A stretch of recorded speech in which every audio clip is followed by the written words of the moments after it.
नमस्कार, मैं हूं सुमन कुमार। न्यूज़ अड्डा सुमन में आप सभी का स्वागत है। इस वक्त की जो ब्रेकिंग खबर है वो आपके अलग अलग जगहों से जानकारी मिल ही गई होगी। खासकर आम आदमी पार्टी के लिए आज का दिन बहुत ही महत्वपूर्ण है। मनीष सिसोदिया जो डिप्टी सीएम रहे और तकरीबन 2 साल से जेल के अंदर थे कथित शराब घोटाले मामले में, तो आज सुप्रीम कोर्ट ने उनको राहत देते हुए बाहर निकलने का रास्ता बिल्कुल साफ कर दिया और उन्हें बेल दी थी। देखिए, सबसे बड़ी बात इसमें यह है कि इस घोटाले से जुड़े हुए और भी कई अधिकारी जो हैं वो अंदर हैं। अधिकारी नहीं बल्कि पदाधिकारी कहिए, क्योंकि राजनेता जो है अंदर हैं। खुद सीएम भी जेल के अंदर ही हैं। मनीष सिसोदिया क्योंकि उस वक्त डिप्टी सीएम ही थे और आबकारी विभाग भी उन्हीं के पास था, तो शुरुआत वहीं से हुई। उसके बाद विजय नायर और तमाम सारे जो अलग अलग जगहों पे, क्योंकि तकरीबन 4000 से ज़्यादा पेजेस के इनके एफिडेविट जो है वो सीबीआई ने भी दी और ईडी ने भी दी, और उसमें मुख्य आरोपी के तौर पे इनको दिखाया गया था, बताया गया था। देखिए, इतने महीनों तक चार्जशीट होने के बाद, क्योंकि लोअर कोर्ट से इनको राहत नहीं मिली थी, यानी मनीष जी को लोअर कोर्ट से राहत नहीं मिली थी, न ही हाई कोर्ट से राहत मिली थी दोनों मामले में।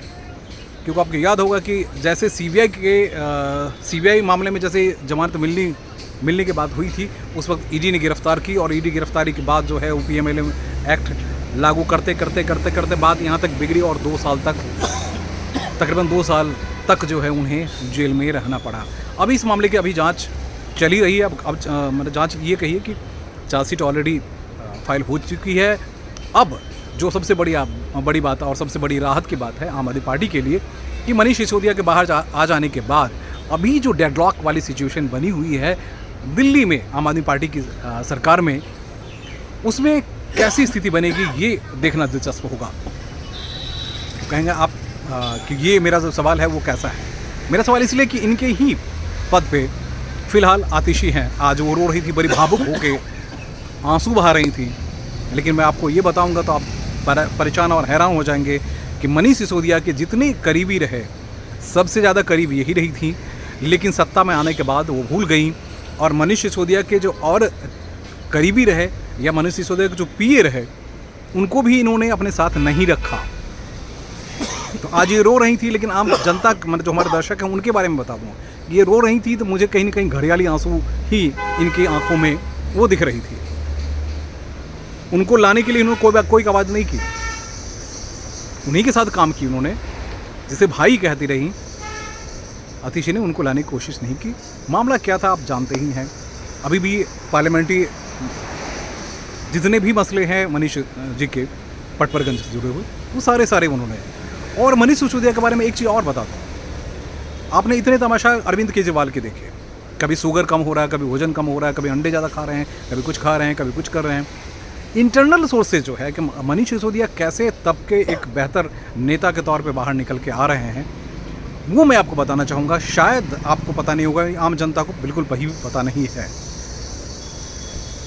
इसलिए पता नहीं है कि वो जब तक 2 साल तक जेल में रहे, प्रत्येक दिन की जो उनकी कहानी थी बहुत ही डिफरेंट थी। एक तो वो किसी से मिलना चाहते नहीं थे। धार्मिक ग्रंथ को लिखने की जहाँ बात है, पढ़ने की बात है, उन्होंने लिखा भी है, पढ़ा भी है। तमाम सारे धार्मिक ग्रंथ पढ़ते थे। सुबह की उनकी शुरुआत जो होती थी जेल के नॉर्म्स के हिसाब से, उस नॉर्म्स को फॉलो करते हुए खुद ही खाना लेना, खुद कपड़े धोना, तमाम सारी चीज़ें ऐसी रही जिसमें कि कहीं भी उन्होंने रोब दिखाने की कोशिश नहीं की। दिल्ली सरकार का इकलौता ऐसा मंत्री, इकलौता ऐसा नेता जो जेल जाने के तुरंत बाद, जेल जाने के साथ ही कहिए ना, सबसे पहले अपने पद से रेजिग्नेशन किया। मुख्यमंत्री ने अभी तक अपने पद से रेजिग्नेशन नहीं किया। सत्येंद्र जैन 1 साल तक जेल में रहे, लेकिन उन्होंने रिजाइन नहीं किया था। मनीष सिसोदिया जैसे जेल में गए, या जेल में गए थे, लेटर लिखा, उसके बाद बड़ी भावुक सा पत्र उनका रहा। सबसे बेहतर काम भी कर रहे थे अपने तरीके से, वो सबसे ज़्यादा जिम्मेदारी भी थी। इसी वजह से वहाँ जेल में जो इनके कार्यकाल रहे और जेल में जो काम करने का तरीका रहा, वो बहुत ही अद्भुत तरीका रहा। क्योंकि जो हमारे जेल सूत्र हैं वो बताते रहे कि सुबह की शुरुआत जो फॉर्मेलिटीज़ के साथ, उस पर योगा, ध्यान, प्राणायाम, वो तमाम सारी चीज़ें करते रहे।